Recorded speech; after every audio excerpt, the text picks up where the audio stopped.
There's been more rain in August in eastern Idaho this year than we've seen in probably 40 years, and that rain has taken one of Idaho's most abundant and high-quality barley crops ever and ruined it. The Barley Commission just toured the area and says we are looking at millions of dollars of lost economic value. Maybe up to 60% of the malt barley crop has sprouted.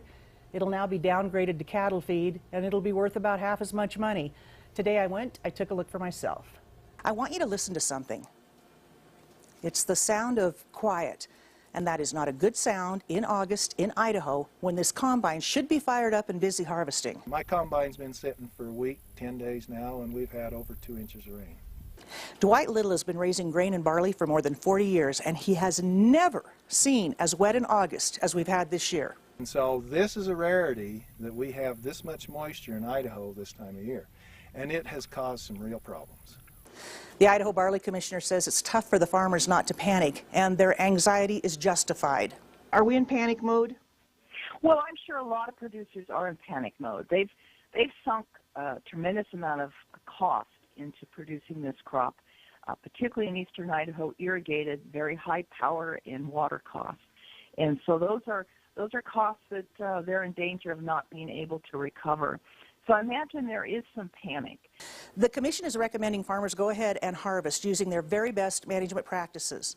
Avoid harvesting the lodged barley or the barley that is laying down. Store your barley with good aeration to dry it out, and try to avoid dumping your barley for feed because that will force the feed prices down. Other than that, hold on for a tough ride because that's what farmers do. Producers, by and large, are savvy people. They've been through difficult weather cycles before. I wouldn't trade this job for any other job on earth, Carol.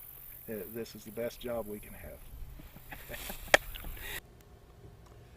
Wow, that was quite the situation that they're facing there. Yeah, You were there to see it personally. And they always stay pretty chipper about it. Yeah. So what would good malt barley go for right now? If you had a good crop right now, it'd go for $6.30 a bushel, and if it's going to go for feed, Yeah, what about that? half as much. Wow. Maybe $3 a bushel if you're lucky. Yeah, so it's, you know, they're going to take a real hit. Yeah. Anything good come of this wet August at all? You know, that was interesting because Dwight Little is pretty diverse in his farming. So he has cattle up on the rangeland. They're knee deep in green grass. Wow. So they're having free food. Then, when he brings them home, he'll have cheap barley to buy to feed them. And so I think some of the cattle managers, the feedlot managers, are going to make bank. Yeah. You know, and that's just the way it is in the farming industry. One man's sad stories, other guy's golden treasure.